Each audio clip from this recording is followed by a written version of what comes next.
وہ چیزیں کہ جب تمہاری کشتی ڈوب جائے تو وہ تمہارے ساتھ تیرنے لگیں، یعنی علم۔ بعض نے کہا کشتی کے غرق ہونے سے مراد موت کے ذریعے بدن کا ہلاک ہونا ہے۔ جو چاہے زندگی ہمیشہ تھام لے وہ علم کو، جو چاہے زندگی ہمیشہ تھام لے وہ علم کو، اگرچہ ڈوبے کشتیاں نہ ڈوبتا یہ علم ہے، اگرچہ ڈوبے کشتیاں نہ ڈوبتا یہ علم ہے۔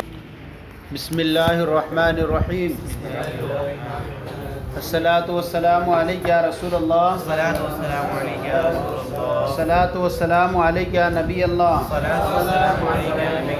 الصلاۃ والسلام علیک یا حبیب اللہ، وعلی آلک و اصحابک یا نور اللہ، صلی اللہ تعالی علیہ وسلم۔ بیان چل رہا تھا اس چیز کا کہ الفاظ کے حقیقی معنی کو ترک کر دیا جاتا ہے کبھی، لیکن اس سے یہ ہے کہ کبھی مجازی معنی مراد نہیں ہوتے، بلکہ ہو سکتا ہے کہ اس سے حقیقت قاصرہ مراد ہو۔ اسی میں سے ایک چیز پیچھے بیان کی گئی کہ اس میں دلالت عرف کی وجہ سے کبھی حقیقی معنی کو ترک کر دیا جاتا ہے۔ دوسری بیان کی گئی تھی کہ نفس کلام میں لفظ کی دلالت کی وجہ سے حقیقی معنی کو ترک کر دیا جاتا ہے۔ مثال آپ کے سامنے آئی تھی، کل مملوک لی عبد فہو حر، ہر میرا جو وہ مملوک ہے تو وہ آزاد ہے، ہر میرا وہ جو مملوک ہے تو وہ آزاد ہے۔ اب یہاں بات جب چلی تو یہاں پر مملوک کا لفظ دیکھا گیا نفس کلام میں دلالت کی وجہ سے، تو ایک آیا تھا کہ مملوک کامل اور ایک آیا تھا مملوک ناقص، تو یہاں پر جس کے اندر ملکیت تام پائی جائے گی وہ تو آزاد ہوگا، اور جس کے اندر ملکیت ناقص پائی جائے گی وہ آزاد نہیں ہوگا۔ تو ہم نے یہاں دیکھا کہ مدبر اور ام ولد اس کے اندر جو ہے وہ ملکیت جو ہے وہ تام ہے، اور دوسرا جو مکاتب اور مکاتبہ ہیں ان کے اندر ملکیت ناقص ہے اور رقیت ان کے اندر کامل ہے۔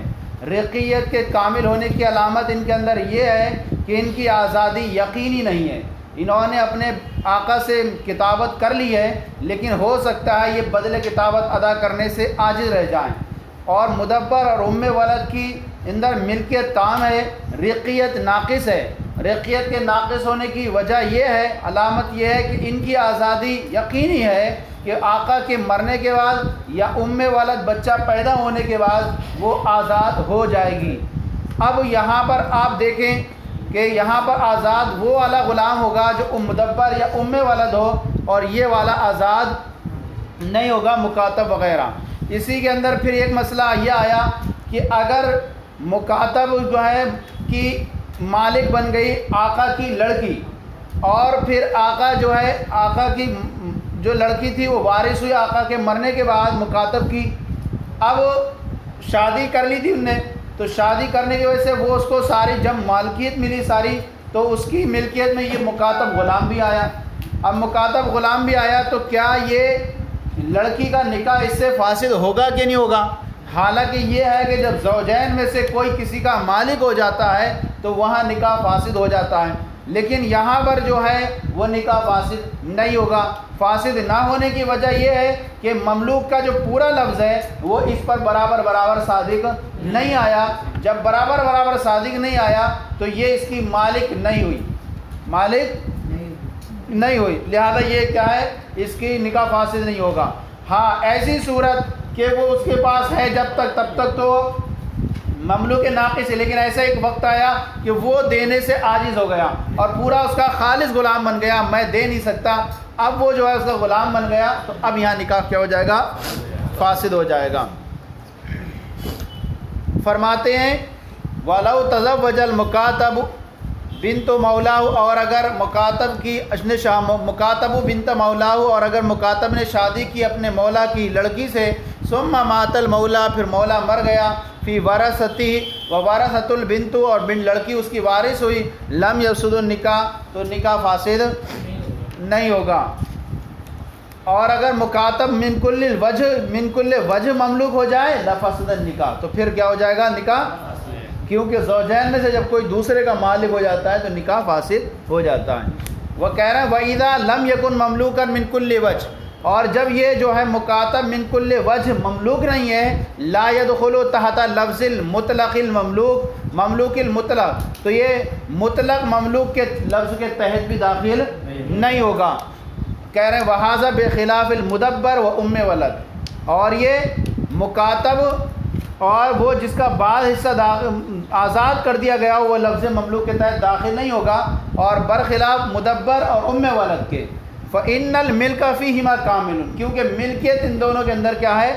کامل ہے۔ وَلِهَذَا حِلُّ وَطِيِّ الْمُدَبَّرَ وَأُمِّ الْوَلَد، اسی وجہ سے آقا کے لیے مدبرہ باندی سے وطی کرنا اور ام ولد سے وطی کرنا حلال ہوا کرتا ہے، لیکن ان کے اندر ناقص ہوتی ہے، اس لیے ان کے اندر تصرف کرنا جائز نہیں ہوتا۔ اب یہاں پر وَإِنَّمَا نقصان سے ایک چیز بیان کر رہے ہیں کہ بھائی ایک سوال ہے کہ جب ملکیت ان کے اندر کامل ہے تو کوئی اپنا کفارہ نظر کا کفارہ ہے یا کوئی روزے کا کفارہ ہے یا کسی طرح زہار کا کفارہ ہے تو ایسی یمین کا کفارہ ہے، تو اب ایسی صورت میں ملکیت ان کے اندر کامل ہے تو اب آقا کو کرنا یہ چاہیے تھا کہ اس کفارے کے اندر مدبر اور ام ولد کو آزاد کر دے۔ کیا کر دے؟ مدبر اور ام ولد کو آزاد کر دے، کیونکہ ان کے اندر جو ہے وہ کیا یہ ملکیت کامل ہے، تو اب ان کو آزاد کر دینا چاہیے تھا، لیکن ہم دیکھتے ہیں کہ کفارہ میں ان کو آزاد نہیں کیا جائے گا بلکہ اس کو آزاد کیا جائے گا جس کے اندر رقیت کامل ہوگی۔ کیا ہوگی؟ الٹا ہو گیا، یہاں ملکیت والے کو نہیں دیکھا جائے گا بلکہ اب اعتبار جو ہوگا وہ آزادی کا، یعنی کفارے میں دیکھنے کے اعتبار سے، زہار میں دینے کے اعتبار سے اس کا اعتبار ہوگا جس کے اندر رقیت کامل پائی جاتی ہوگی، اور رقیت کا کامل پایا جانا یہ مکاتب کے اندر ہے نہ کہ مدبر ام ولد کے اندر، لہذا ان کو آزاد نہیں کر سکتے، زہار میں اور کفارے میں نہیں دے سکتے، اس کو دیں گے مکاتب اور مکاتبہ کو۔ وجہ یہ ہے کہ ان کی جو ہے آزادی ایک نہ ایک وقت میں ہونی ہے، ان کی آزادی ایک نہ ایک وقت میں ہونی ہے۔ اب اگر زہار اور کفارے میں ان کو ادا کر دیں تو اس میں سراسر آقا کا فائدہ ہے، کہے گا چلو ان کی آزادی ایک وقت تو ہونی تھی، لاؤ یہ کفارے میں یہ چلے گا، میرا تو بچ گیا، اس لیے جو ہے ان کو آزاد نہیں کر سکتے کفارے میں، بلکہ کس آزاد کرنا پڑے گا؟ وہی جواب دے رہے ہیں وَإِنَّمَا النُّقْصَانُ فِي الرِّقِّيَّةِ، رقیت میں نقصان کا ہونا، ان کے اندر کیا ہے؟ ملکیت تو تام ہے لیکن رقیت میں نقصان کا ہونا، من حیث، اس حیثیت سے کہ انہ یزول بالموت لا محالہ، کہ یہ کیا ہوگی؟ موت سے، آقا کی موت سے کیا ہو جائے گی؟ زائل ہو جاتی ہے۔ کیا ہو جاتی ہے؟ زائل ہو جاتی ہے۔ وَعَلَى هَذَا قُلْنَا، اسی بنیاد پر ہم نے کہا کہ اذا آتق المکاتب عن کفارت یمینی، اس طور پر اب یہاں دیکھیں گے کہ ملکیت کا کامل ہونا، اور ملکیت مکاتب میں تو کامل ہے اور مدبر ام ولد میں قاصر ہے، اور بندہ جو غلام جب مکاتب کر دیا گیا تو وہ مولا کی ملک سے خارج نہیں ہوتا۔ تو اب فرق کیا ہو گیا کہ تدبیر جو ہے یعنی آزاد کرنا اسے دیکھا جائے گا جس کے اندر رقیت کامل پائی جاتی ہو۔ تو کہہ رہے ہیں والا حاضہ قلنا، اسی بنیاد پر ہم نے کہا فرق کیا ہے مکاتب اور مدبر میں۔ اذا آتق المکاتبہ عن کفارت یمینی، جب آقا نے حانس یعنی قسم کھانے والے نے مکاتب کو آزاد کر دیا عن کفارت یمینی، اپنے کفارے یمین کے، او زہاری یا اپنے زہار کے کفارے میں، جازا تو یہ جائز ہے۔ ولا یجوز فیہما اعتاق المدبر و ام الولد، لیکن ان دونوں کفاروں میں مکاتب مدبر اور ام ولد کو آزاد کرنا جائز نہیں۔ کیوں؟ لأن الواجب هو التحریر، اس لیے کہ آزاد کیا ہے؟ واجب وہ ہے کہ کفارے میں آزاد کرنا، کیا ہے وہ؟ آزاد کرنا، وہ اثبات الحریت، اور وہ حریت کو ثابت کرنا ہے بازالۃ الرقیت، رقیت کو زائل کر کے، رقیت کو ختم کر کے آزادی کو ثابت کرنا۔ فَإِذَا كَانَ الرِّقُّ فِي الْمُكَاتَبِ كَامِلًا، اور جب رقیت مکاتب میں کامل ہے، کانا تحریر تحریرا من جميع الوجوہ، تو اس کی آزادی پورے طور پر آزادی شمار ہوگی۔ وفی المدبر و ام الولد، اور مدبر اور ام ولد میں لما کان الرق ناقصا، جب رقیت ناقص ہے، لا یکون التحریر تحریرا من کل الوجوہ، تو تحریر جو ہوگی پورے طور پر تحریر نہیں ہوگی. جیسے کہ وہاں ہم کہہ رہے تھے کل مملوک پورے طور پر نہیں ہے تو آزاد کرنا کل طور پر وہاں نہیں ہوگا. اب یہاں پر آزادی دیکھیں کہ تحریر جو ہے کس چیز کا نام ہے؟ رقیت کو زائل کر کے اس حریت ثابت کرنا, اور رقیت کا کامل ہونا یہ مکاتب کے اندر کامل طور پر ہے, لہذا تحریر اس کے اندر من جمیل وجوہ ہوگی اس کو آزاد کرنے میں, اور مدبر اور ام ولد کے اندر رقیت ناقص ہے, لہذا اگر اس کو آزاد کریں گے تو من جمیل وجوہ آزادی نہیں ہوگی. سمجھ میں آ گیا؟ یہ ہوئی دو قسمیں. کتنی؟ دو قسمیں بیان کی گئیں. کون سی؟ ایک تو یہ کہ اور دلالت عرف کی وجہ سے اس کے حقیقی معنی کو ترک کر دیے جائیں, اور دوسری یہ ہے نفس کلام میں دلالت کی وجہ سے اس کے لفظ کے حقیقی معنی کو ترک کر دیا جائے. تیسری صورت جو بیان کر رہے ہیں یہاں سے وہ ہے کہ نفس کلام میں کیا سیاق کلام کی وجہ سے, سیاق کلام کی دلالت کی وجہ سے حقیقی معنی کو ترک کر دیا جاتا ہے. تیسری صورت وہ ہے سیاق کلام کی, یعنی مضمون کلام, طرز کلام, کلام کے اسلوب کی وجہ سے یہ سمجھ میں آتا ہے کہ یہاں جو ہے کیا ہے, اس کے حقیقی معنی یہاں پر متروک ہو چکے ہیں. یعنی یوں کہیں گے کہ سیاق کلام کی دلالت کی وجہ سے لفظ کے حقیقی معنی ترک کر دی جائیں. سیاق کلام سے مراد وہ قرینہ لفظیہ ہے جو کلام کے ساتھ لاحق ہو. سیاق کلام سے مراد وہ قرینہ لفظیہ ہے جو کلام کے ساتھ لاحق ہو. اب یہاں پر دیکھیں بالکل آسان سبق ہے. وَالثَّالِثُ قَدْ تُتْرَكُ الْحَقِيقَةُ بِدَلَالَةِ سِيَاقِ الْكَلَامِ. تیسری صورت, تیسری قسم وہ ہے جہاں پر سیاق کلام کی دلالت کی وجہ سے اس کے حقیقی معنی کو ترک کر دیا جاتا ہے. قال فی السیر الکبیر, امام محمد نے سیر کبیر میں فرمایا. امام محمد کی 6 کتابیں بہت مشہور ہیں, جامع صغیر, جامع کبیر, سیر صغیر, سیر کبیر, زیادت اور مبسوط. اسی میں سے کیا یہ سیر کبیر ہے. اس میں فرمایا اذا قال المسلم للحربی, جب مسلمان نے کسی حربی سے کہا, مسلمان جنگ کرنے کے لیے گئے اور کسی جگہ جب پہنچے تو وہ قلعے میں بند ہو گئے. کیا ہو گئے؟ کفار قلعے میں بند ہو گئے. اب مسلمان نیچے سے ہیں, مسلمان نے کہا انزل, اتر کے آ جاؤ. کیا آ جاؤ؟ اتر کے آ جاؤ. اب وہ کہتے ہیں فنزل کان آمنا, اب وہ اتر کے آ گیا تو امن والا ہو جائے گا. وہ کیا ہو جائے گا؟ امن والا ہو جائے گا. یہاں پر صرف اتنا کہا ہے کیونکہ یہ لفظ جو ہے, اس لفظ کی وجہ سے یہاں انزل اتر کے آ جاؤ, تو یہ لفظ شامل ہوگا کس کو؟ آزادی کو شامل ہوگا, اور یہاں پر کوئی دھمکی یا مارنا وغیرہ شامل نہیں ہوگا. تو یہ اتنا لفظ تھا, لفظ مطلق تھا. تو کہا کہ جب انزل اتر کے آ جاؤ فنزل, اب وہ اتر کے آ گیا, کان آمنا, تو وہ امن والا ہوگا. اب یہ ولو قالا, اور اگر یہ کہا انزل ان کنت رجلا, اتر کے آ جاؤ اگر مرد ہو تو, اگر مرد ہے تو اتر کے آؤ, اگر مرد ہو تو اتر کے آؤ. اب کہتے ہیں فنزل, اب اتر کے آ گیا, ولا یکون آمنا, امن والا نہیں ہوگا. کیوں؟ سیاق کلام یہ جو ہے ٹکڑا ان کنتا رجلا, یہ بتا رہا ہے اس بات کو کہ یہاں پر وہ مراد نہیں ہے کہ میں آزادی دینا چاہ رہا ہوں, بلکہ مراد یہ ہے کہ ہے مردان کی جرت, ہے تمہارے اندر لڑنے کی طاقت, آ جاؤ ادھر پر. مطلب یہ ہے کہ توبیخ کرنا, زجر و توبیخ کرنا. یہاں پر جو کہنا مقصود ہوتا ہے, امن دینا مقصود نہیں ہوتا, بلکہ یہاں ہوتا ہے ہمت ہے تو آپ جنگ کرنا مقصود ہوتا ہے. اب وہ آیا کہ میں امن والا ہو گیا, میں نہیں امن والا اس سے نہیں ہوگا. تو یہ سیاق کلام ان کنتا رجلا بتلا رہا ہے یہاں کو کہ انزل کا یہاں حقیقی معنی ترک ہو گئے ہیں سیاق کلام کی دلالت کی وجہ سے. سمجھ آ گیا؟ سیاق کلام کی دلالت کی وجہ سے اس کے حقیقی معنی متروک ہو گئے. ان کنتا رجلا, اگر تم مرد ہو, فنزل, تو وہ اترا, لا یکون آمنا, تو امن والا نہیں ہوگا. کیوں؟ کیونکہ اس نے یہاں پر اس سے ظاہر کا مراد نہیں کیا ہے کہ اتر کے میں تجھے امانت دوں گا. کیوں؟ کیونکہ یہ لفظ رجلن یہ بتلا رہا ہے اس بات کر کو کہ یہاں اس سے مراد کہ کامل مردان کی جرت ہے تمہارے اندر آنے کی, یہ نہیں بتلانا چاہ رہا اس سے کہ امن ہو جائے گا. سمجھ میں آ گیا؟ لا یکون آمنا, تو وہ امن والا نہیں ہوگا. ولو قال للحربی, اور اگر مسلمان نے کسی حربی سے کہا, ولو قال الحربی, اگر حربی نے مسلمان سے کہا الامان الامان الامان الامان, اس طرح پکارا اس نے, کیا کہا؟ امان امان, ایسے اوپر سے پکار رہا ہے امان امان. تو مسلمان نے کیا کہا؟ الامان الامان. یہاں ایک پہلا لفظ دے رہے ہیں جہاں کچھ ملا ہوا نہیں ہے، سیاق کلام یہاں ظاہری لفظ وہ ہے، اس کے اندر کوئی ٹکڑا ہے ہی نہیں، تو ظاہری یہی ہے کہ یہاں پر امان ہو جائے گی، اور جہاں کچھ ملا دیا ہے تو وہاں سیاق کلام سے سمجھ میں آئے گا کہ امان ہوگی کہ نہیں ہوگی۔ تو پہلی مثال انزل اتر کے آ جاؤ، امان ہو جاتی اس میں، کیونکہ اس کے اندر کوئی ایسی چیز نہیں جس کی وجہ سے پتہ چلے کہ یہاں امان نہیں ہے۔ لیکن ان کنتا رجل سے پتہ چل رہا ہے کہ یہ امان دینا نہیں چاہ رہا ہے، بلکہ یہاں پر دینا چاہ رہا تھا کہ لڑائی لڑ لیتے ہیں۔ اسی طرح دوسری جو کہا کہ حربی سے نے کہا کہ الامان امان، مسلمان نے جواب میں کہا الامان الامان، یعنی میں نے تجھے امان دی امان دی امان دی۔ اب کہہ رہے ہیں کان آمنا، کیا ہو جائے گا؟ امان والا ہو جائے گا۔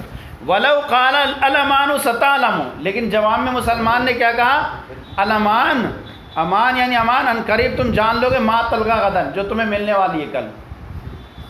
ستعلم غدن ما تلقا غدن، ستعلم ما تلقا غدن، جو تمہیں پہنچے گی نا کل وہ تم جان لو گے امان۔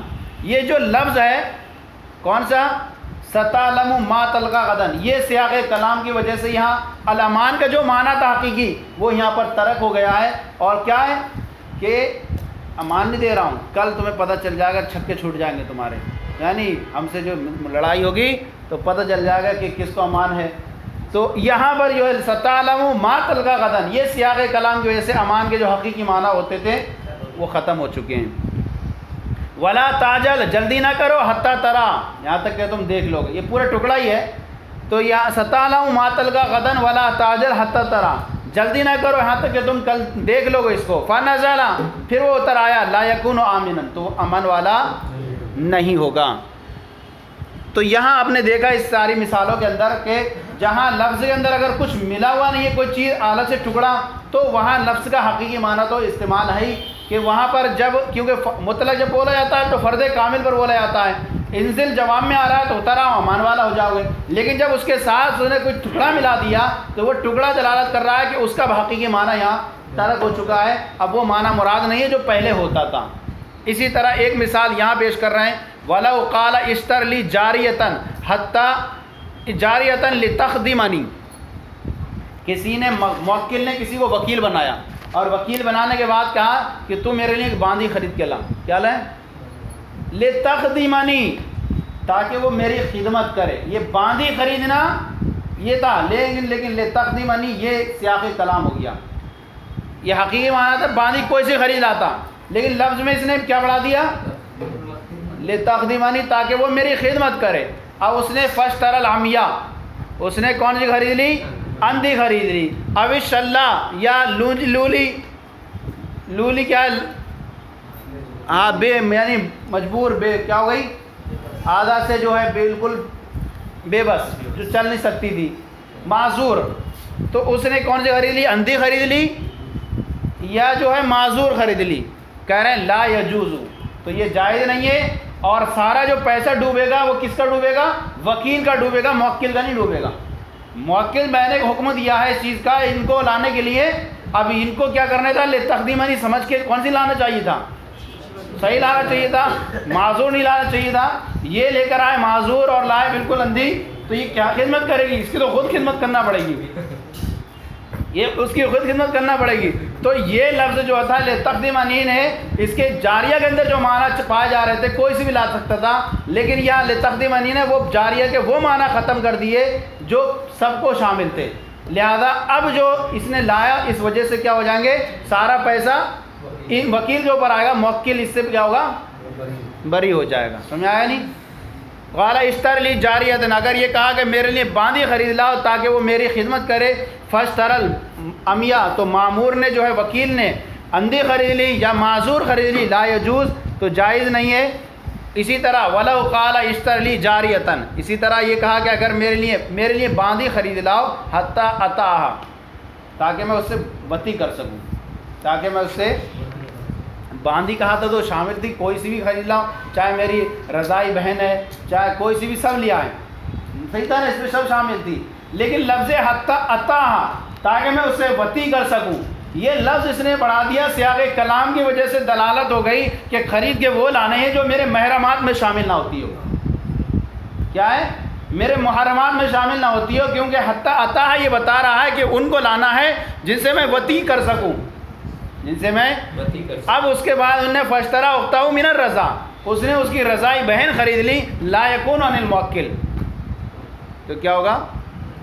موکل کی طرف سے نہیں ہوگا۔ کیوں کہ یہاں پر جاریہ کے اندر تو معنی پائے جا رہے تھے اس کے، لیکن اس نے جو سیاق کلام جو ہے تاکہ میں اس سے کیا کر سکوں؟ وطی کر سکوں، یہ جاریہ کے وہ معنی خارج کر دیے جو ساری جو ہے چاہے وہ محرمات میں سے ہوتی ہیں یا غیر محرمات سب کو شامل تھا، لیکن اس لفظ نے ان کو خارج کر دیا جن سے اس کے لیے وطی جائز نہیں تھی۔ لہذا وکیل نے جو خرید لی اس کی رضائی بہن کو، تو یہ خریدنا جو ہوگا وکیل کی طرف سے ہوگا، ساری ذمہ داری اور سارا جو بوجھ اٹھائے گا وہ وکیل اٹھائے گا، موکل کی طرف سے کچھ نہیں ہوگا، وہ اپنا پیسہ واپس لے لے گا۔ وَلَوْ قَالَ اشْتَرِ لِي جَارِيَةً، اور اگر یہ کہا کہ میرے لیے باندھی خرید لو تاکہ میں اس سے وطی کر سکوں، فَاشْتَرَا أُخْتَهُ، پھر اس نے اس کی بہن خرید لی رضائی، لا یکون عن الموکل، تو یہ موکل کی طرف سے خریدنا نہیں ہوگا، بلکہ کس کی طرف سے ہوگا؟ اس لیے کہ اس کا خریدنا اس کے لیے جائز۔ چلیں ابھی کل کو اس کو بیان کریں گے، اور چلے ترجمہ دیکھ لیں۔ وَإِذَا لَمْ يَكُنْ مَمْلُوكًا مِنْ كُلِّ وَجْهٍ، اور جب یہ مکاتب من کل وجہ مملوک نہیں ہے، لا يدخل تحت لفظ المطلق، تو یہ لفظ مطلق کے تحت لفظ مملوک مطلق کے تحت بھی داخل نہیں ہوگا۔ وَهَذَا بِخِلَافِ الْمُدَبَّرِ وَأُمِّ وَلَد، یہ مدبر اور ام ولد کے برخلاف ہے۔ فَإِنَّ الْمِلْكَ فِيهِمَا كَامِلٌ، اس لیے کہ ان کے اندر ملکیت جو ہے کامل ہے، ان کے اندر ملکیت کامل ہے۔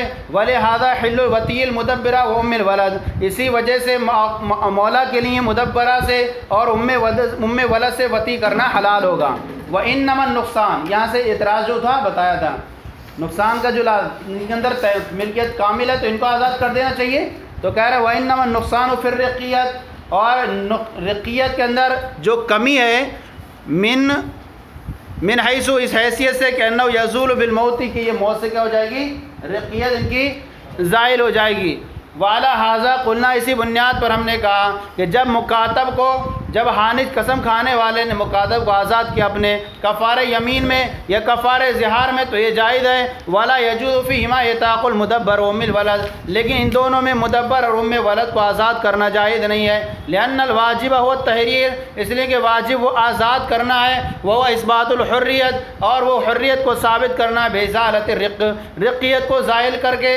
فاذا کان الرق فی المکاتب کاملا، تو جب رقیت مکاتب میں کامل ہے، کان تحریرا من جمیع الوجوہ، تو اس کی آزادی پورے طور پر آزادی شمار ہوگی۔ وفی المدبر و ام الولد لما کان الرق ناقصا، جب مدبر اور ام ولد میں رقیت ناقص ہے، لا یکون التحریر تحریرا من کل الوجوہ، تو اس کی آزادی پورے طور پر آزادی شمار ہوگی۔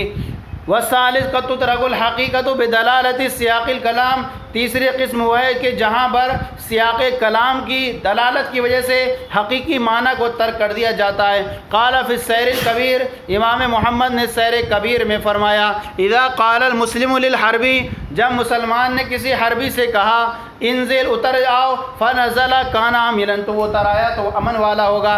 ولو قال انزل ان كنت رجلا، اور کہا اتر آؤ اگر تم مرد ہو، فنزل، وہ اترا، لا یکون آمنا، تو امن والا شمار نہیں ہوگا۔ لا یکون آمنا، تو امن والا شمار نہیں ہوگا، دو بار ہو گیا اس میں۔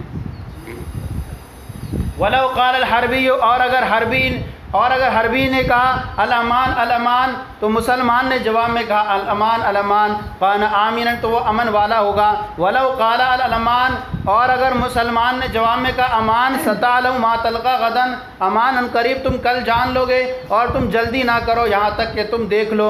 فنزل، پھر وہ اتر آیا، لا یکون آمنا، تو امن والا نہیں ہوگا۔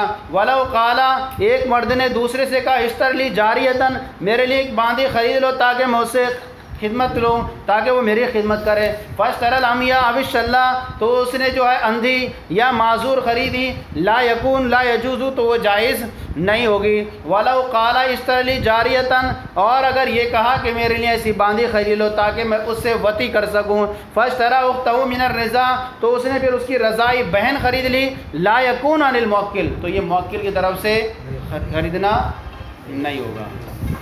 صلو علی الحبیب صلی اللہ علیہ محمد۔ صلی اللہ